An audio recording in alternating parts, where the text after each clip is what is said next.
Frequency Podcast Network. Stories that matter, podcasts that resonate. I'm Madison Fitzpatrick, one of the hosts of the podcast Tracking a Killer. Toronto police made another push this week in a 40-year-old case, one that they want solved. Nicole Morin would be 48 years old today. She was 8 when she went downstairs in her Etobicoke apartment building to go swimming and was never seen again. This week, Toronto police announced a $50,000 reward for information about the case on the anniversary of the case this past week. Today on The Big Story, you have the opportunity to hear about the Nicole Morin case in the hopes of getting closure for her family. Thanks for listening.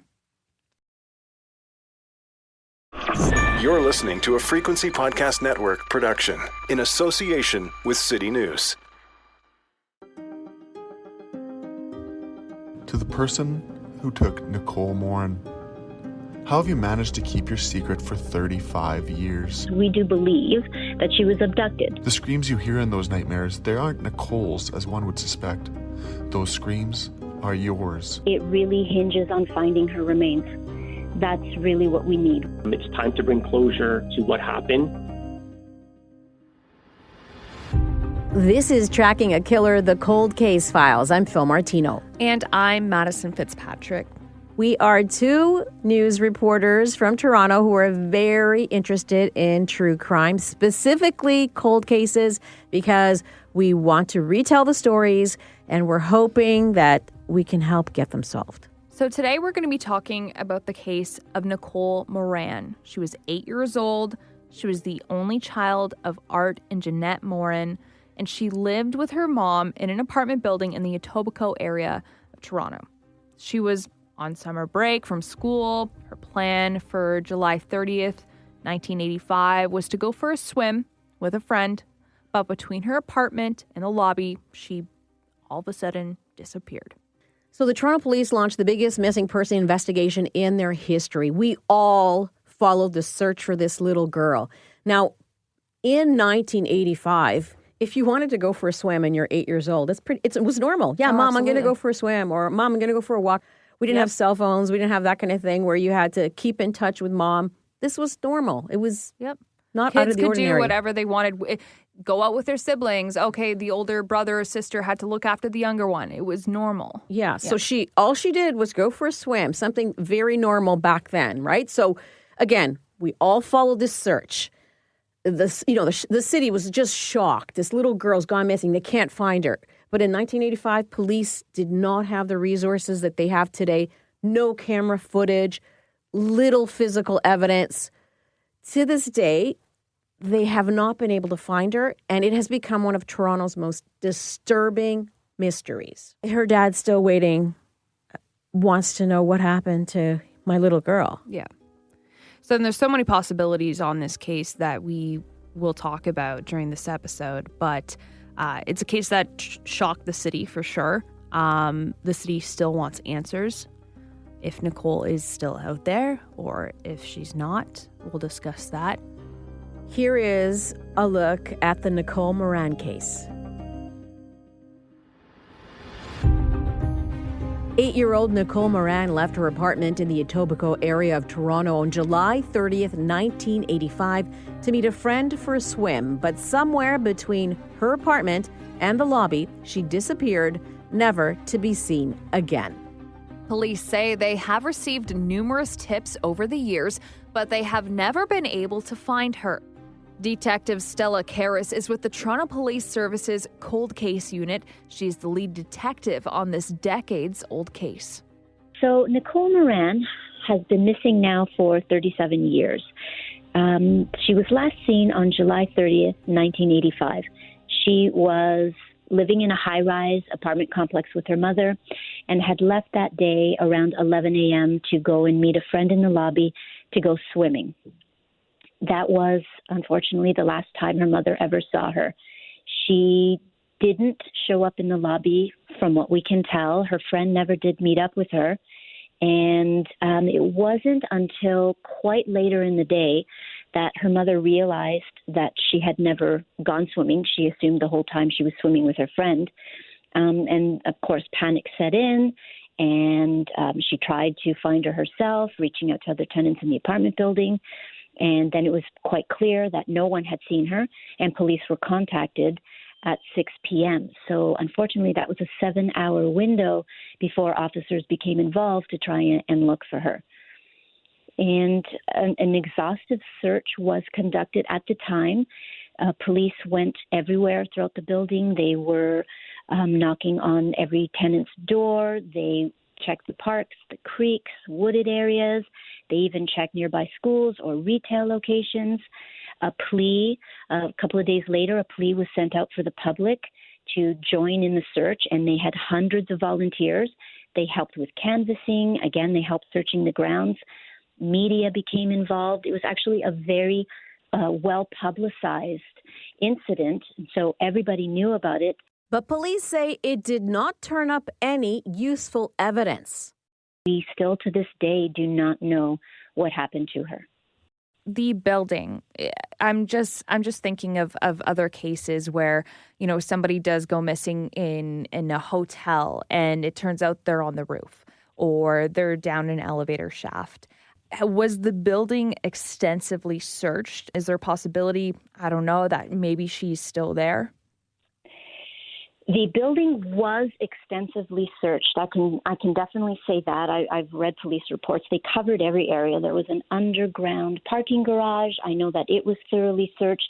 The garbage chute, there was a garbage chute. They checked that. They checked the bins. The garbage hadn't been taken at all that day when officers started looking. So if anything was thrown down the garbage chute, it would still be there. Every single floor, every single tenant the apartments were checked, tenants were spoken to, and not just that building. They also went to, as I mentioned, the Mirror building, which was just across the courtyard. They thoroughly searched that building as well. And then as the weeks progressed, they went outside and spoke to tenants of nearby buildings as well. Like there was about a list of potentially 5,000 people that would have been living within a general vicinity of where she went missing. They did a very, very detailed search and interview process. Actually, I came across a report back in the day that was written for the chief of police just to sort of highlight what was done. And they created a task force, and over 5 months, they had put in about 12,000 investigative hours. So it was not something that was taken lightly by the Toronto police at the time. I know that they did the best that they could. We just had nobody that had seen her since she left her mother's apartment.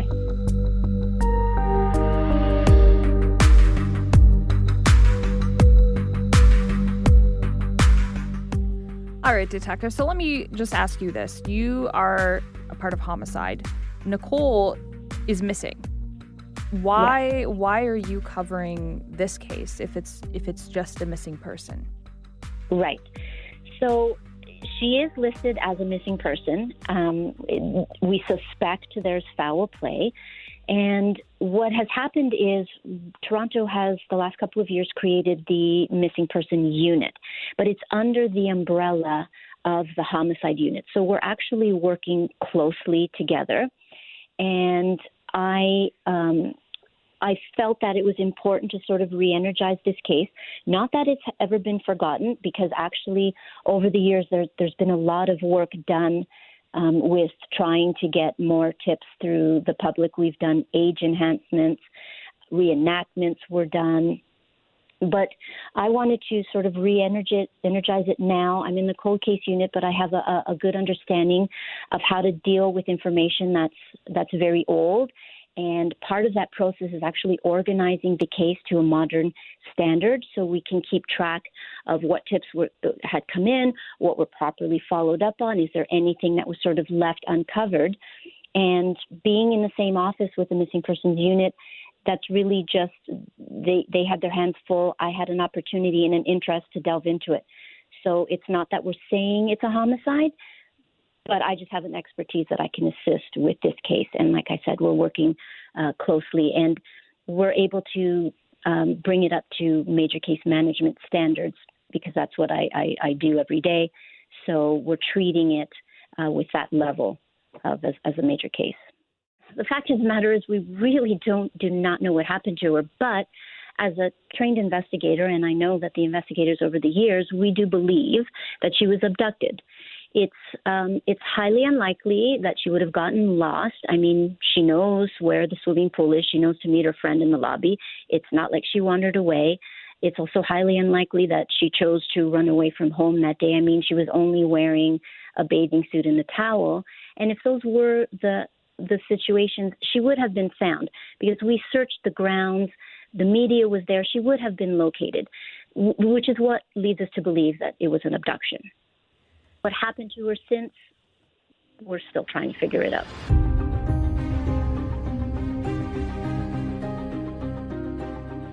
Were there ever any suspects who you looked at, who you interviewed, who you thought, hey, might be involved with her disappearance? We've had over the years, and especially at the time of the incident, there were a lot of persons of interest. I wouldn't say that anybody was actually elevated to the level of suspect. There were a lot of persons of interest, and investigators did a tremendous job back in the day interviewing people and trying to get evidence to see if they had any involvement. But again, it still fell flat. There wasn't anything solid that we could really advance on. All right, so it's 1985. Let's talk a little bit about the building. Are there cameras, witnesses? Obviously, there's a bunch of people living in the building. How does, an 8-year-old girl just up and vanish? Exactly. That is. So the sad thing about that situation is it was a large building complex. It had 20 floors, and then it had a mirror building, again, right across from it, which is also 20 floors. So those two large apartment complexes shared the swimming pool, and there were not surveillance cameras, unfortunately, which is something that we rely on so heavily today. So they were on the verge of actually getting a surveillance system up and running. There had been contractors for the last week or so working in both buildings, wiring it up, and it was going to come online within a few days. And the unfortunate thing is she went missing before it went online. So we didn't have surveillance cameras. We lacked what we're used to today, the benefits of electronic tracking, which really assists in investigations. There were no cell phones available. We didn't have the social media capacity that we have now to reach large audiences. There are no bank cards to track. So we had nothing. We just basically had the information that she left. She was on the top floor, left her mom's apartment, and then that's all we know. We do not know, did she disappear in the hallway? Did she disappear while she was in the elevators?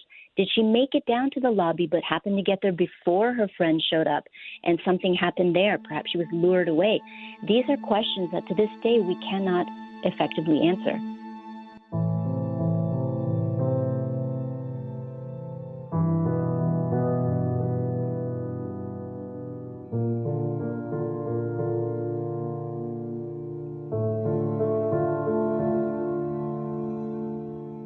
A woman who says she was one of Nicole's childhood friends reached out to us when she heard we would be profiling this case. We'll call her Mary because she says she's not comfortable with us using her real name. Mary tells us she went to elementary school with Nicole in Amherst, Nova Scotia. When did you put two and two together that Nicole Morin was the missing girl? Yeah. Was the same girl you knew as a child? I'm going to say I was like early teens. I was in Oakville, Ontario, and I live in Nova Scotia. But I go to Toronto with my father every summer. And I was in Oakville, Ontario at some new big supercenter Walmart that had just opened. And there was a bathroom, and the bathroom had the missing children's in between the two bathrooms, the list of missing children's around Canada. And I seen my friend Nicole there, and I started hyperventilating in the store and having a panic attack, and my father was telling me I was crazy because they didn't know why I was panicking. And then that's when I put it all together. Went back home that summer, talked about it a little bit with people, and then kind of let it go again because I was younger. And then as I got older and started hanging around with some friends and recognized their parents, memories kept on coming back to me. So I would say I was probably about 18 then when the memories really started coming back to me. And then because of Facebook coming around in 2007, I was allowed to reconnect with some of my old elementary school friends. So by reconnecting with them, I had, mentioned Nicole again, and all these people started saying, oh, I remember little Nicole, blah, blah, blah. And I was like, see, I wasn't crazy. I knew it was the little girl that I always played with. Can you tell us a little bit about what she was like? She was an amazing child. This is my memories. This is no one telling me anything. She was a happy kid. Like, she was always happy at my house. She ate at my house a lot. I walked to school with her every day. She seemed happy. Like, she was always happy at school and always happy, like, when we played Barbies and stuff. So when you realized she was missing, you finally put it together. You mentioned you were hyperventilating. Yeah. I mean, what else were you feeling? Here was a kid who you say you used to play with. Yes, I used to play with her, and I was like, oh, my gosh, how is she missing? Like, what do you mean she's missing? And then I had a little bit of memories about what her family was like at the time. Well, the mother. And I was like, how? How is she missing? And then I started feeling guilty because I had always made this promise when we were young that I was going to be her pen pal. And I always started thinking that if I would have been her pen pal, maybe it wouldn't have happened. Maybe I would have had her that day. Maybe I would have been there that summer. Maybe I would have had her with my dad and it wouldn't have happened. But because I was young and I didn't continue the pen pal stuff, she went missing. So I had a lot of guilt. I held a lot of guilt in my life. And I think that's why I've never stopped trying to get people to admit that she lived in Amherst. Do you have photographs? Well, someone does have a class picture. They are trying to get their parents to go through the photo albums to get them. So when I was in grade 6, at this point, I didn't know she was missing. I was in grade 6 and I went to Florida. I came back. I had to write these tests to make up because I missed the first 2 weeks of school. And at my school, Acadia Street School, they put you upstairs in the attic of this building. And you had to write your test there, right? There was no teachers around or nothing. So when your test was done, you were supposed to go back down to the classroom and say you were done. I didn't one day. I decided to be a nosy little kid and do something I shouldn't do. And I went through the file indexes that were all up there because it was people's pictures, and I'm a nosy grade 6er, and I found Nicole's picture and I took it. But she wasn't missing it. It was the picture of her with the bow and the white shirt, her missing picture. I took it. Now, I stuck it with my diaries, and I've moved many times to Edmonton, back and forth. I can't find my diaries or this picture. So what year was it that they moved away? I feel like it was spring of the year she went missing. So I thought I was in grade 3 going into grade 4, and Nicole was in grade 2 going into grade 3 that following year. That's the way I remember it. And it would have been spring. I remember wearing a lopie. I don't know if you know what a lopie is. When parents used to make knitted sweaters, and the lopies, they're sweaters out of yarn. I can remember wearing them, and you don't usually wear them until it's spring, right? And we had no hat on. I remember them filling their car up and just saying to my little friend, my dad lives in Mississauga. I'm going to come visit you every summer. We're going to be pen pals. And they were leaving very quickly, very quickly. And that was it. Mary says she truly believes the answer to Nicole's disappearance is in Nova Scotia and with some of the people who knew the family. I feel like somebody needs to be Nicole's voice, and I just need the right person to take me serious and listen. Toronto police tell us a different story. They say they've spoken with Nicole's father, Art Morin, and asked him about Nicole and her mother being in Nova Scotia, and he advised them they were never in that province. What's more, they say they've also obtained further confirmation that Nicole did not go to school in Nova Scotia. She'd been continually enrolled in the Toronto District School Board since junior kindergarten. Pura vida means that happiness guides our journeys, that we live in harmony with nature, and everyone is welcome to experience this energy. That's Pura Vida. Join the vibe at visitcostarica.com.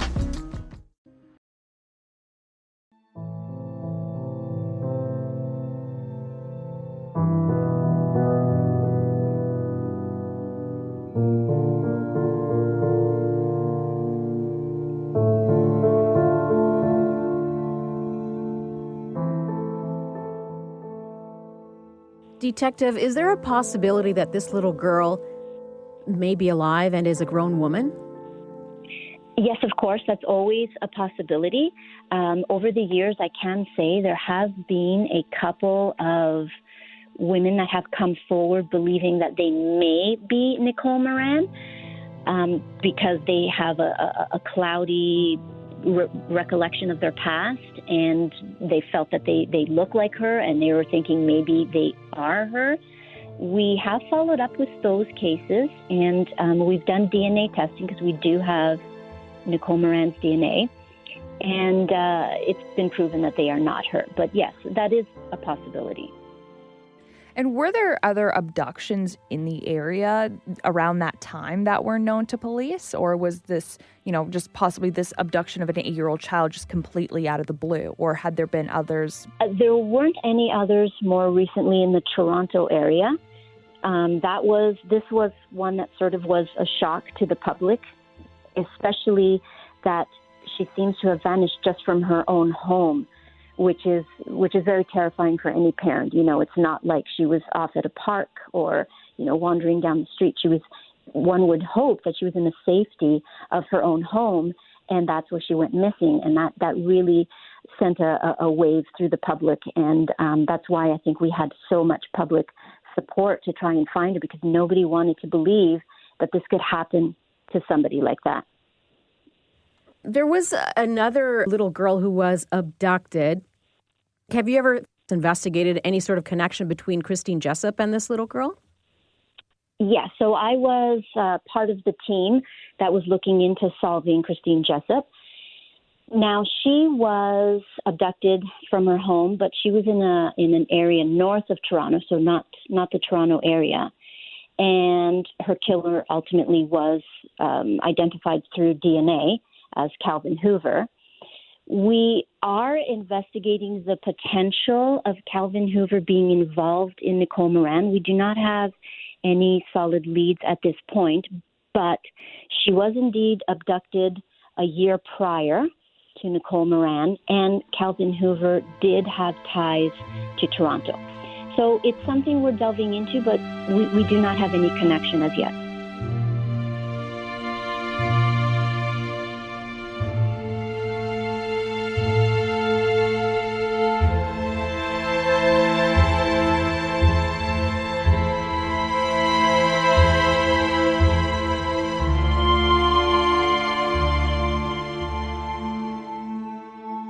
An age-enhanced artist rendition image was released in 2020 that showed what Nicole Morin might look like at age 42. Because we don't know, and you had mentioned earlier, she might be alive and maybe not aware of who she really is, we did an age enhancement for anybody that might look at that picture and say, hey, that kind of looks like me, or that looks like somebody I know. We're trying to keep every possibility open as to what happened to her. Detective, can you speak to that type of technology? Obviously, you didn't have this type of technology back in the 80s, and just what you guys can do now with the technology that you have to solve these types of cases. Right. So that is something that our forensic unit is able to do. They have the software and they have the knowledge and the techniques. So we can age enhance an individual, and if we found human remains, we could potentially be able to indicate what that individual looked like. And also the advancements that we have now when it comes to DNA, both the DNA of a potential suspect or the DNA of an unidentified human remains. We're actually really expanding that area, especially now when it comes to investigative genetic genealogy. So if we find some human remains, we could test right away to see if these remains would be Nicole, specific to this case, because we do have her DNA. But if it's human remains and we don't know who they are or where they've come from, we can now try and use investigative genetic genealogy, also known as IgG, and we can try and establish some family connections and be able to try and identify that individual using that route. And you speak about family, Nicole's family. I mean, how is the family today? Can you speak about how they have, assisted with the investigation at all? Well, they've always, both Jeanette and Art Morin were always trying to help and do whatever they can. It's unfortunate that Nicole's mom has passed away now for a few years. Her dad is still alive, and he's trying to sort of come to peace with this. He's done a lot over the years. He's spent a lot of his own money following tips and leads, trying to understand what has happened to his daughter. And now he's at the point where he doesn't want to do any more interviews or talk to the media. He just sort of wants to be at peace and, I only be contacted if we have any solid information for him, which I hope one day soon we'll be able to do.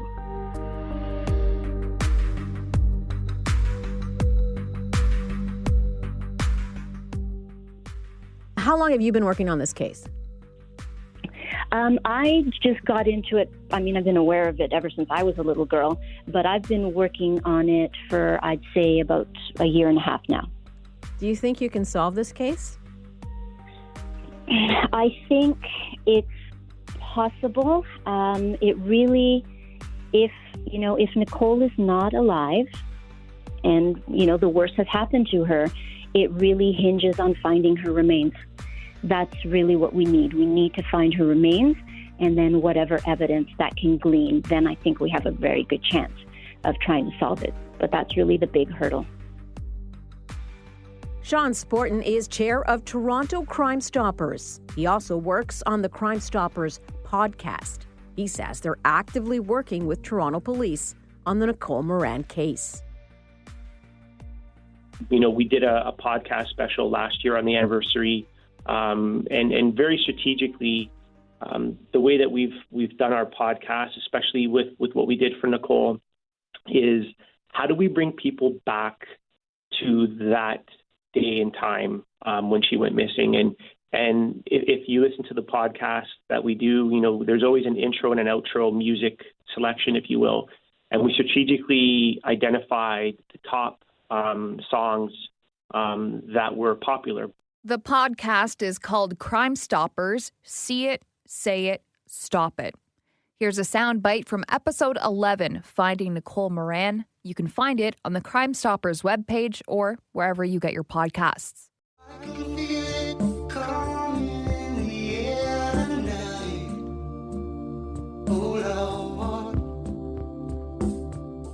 But even more strategic is we partnered with an individual out of Saskatoon who is basically doing a plea to those who took the missing, and wrote a PSA, if you will, to the person or persons who may have taken Nicole, to say it's time to come forward.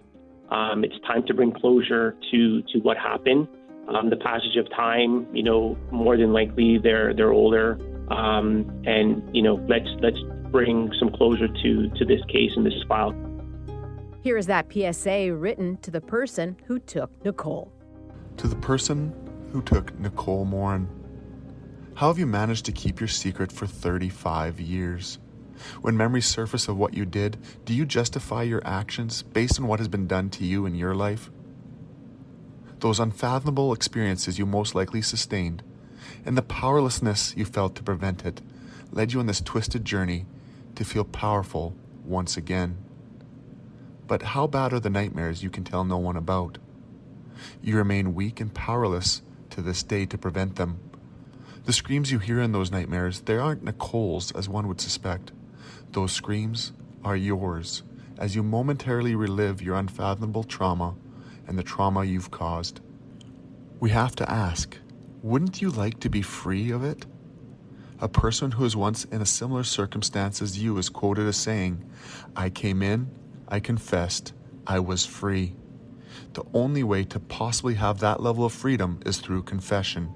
Today's the day to speak your truth. It's time to come in and talk.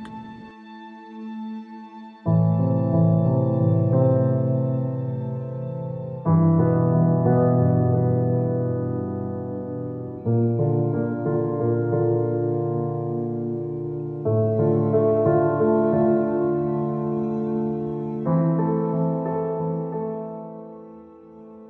do work closely with the investigators, with Toronto Police to say, hey, we're here as a resource. We don't want to step on toes. But, Crimestoppers is here to help, and we will promote in any way that we can to hopefully get information that could lead to the resolution of where Nicole is.